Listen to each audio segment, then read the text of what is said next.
Πέρα, καλή Μεγάλη Πέμπτη. Τι κάνετε? Πάμε να δούμε λοιπόν τι έχει έρθει. Τα καινούργια. Αυτό είναι από Τέμου.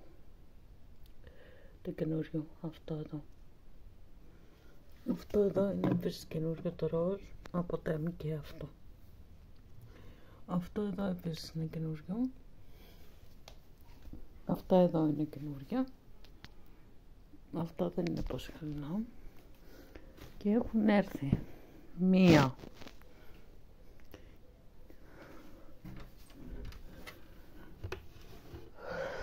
Να σας δείξω και τις άλλες. Δύο.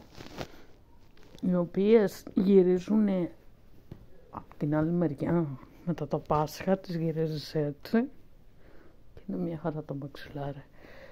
Τρεις.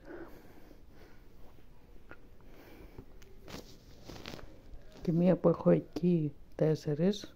Ήρθαν τώρα και τα άνοιξα και τα βάλω όλα εδώ. Λοιπόν, πάμε να δούμε και εδώ.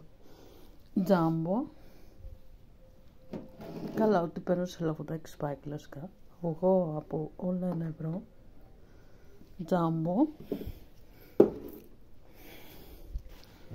Και πάμε έξω να δούμε τι έχει έρθει, γιατί και εδώ έχουν έρθει.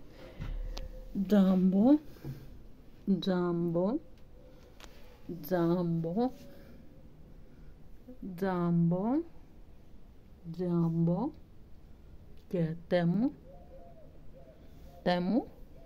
Αυτό είναι φέιλαγορα, είναι πολύ μικρό. Τέμου. Όπως και αυτή είναι φέιλαγορα γιατί είναι πολύ μικρό, αλλά μου αρέσει. Και εννοείται Τέμου. Εδώ. Και το τραπεζομαντιλάκι είναι βικό.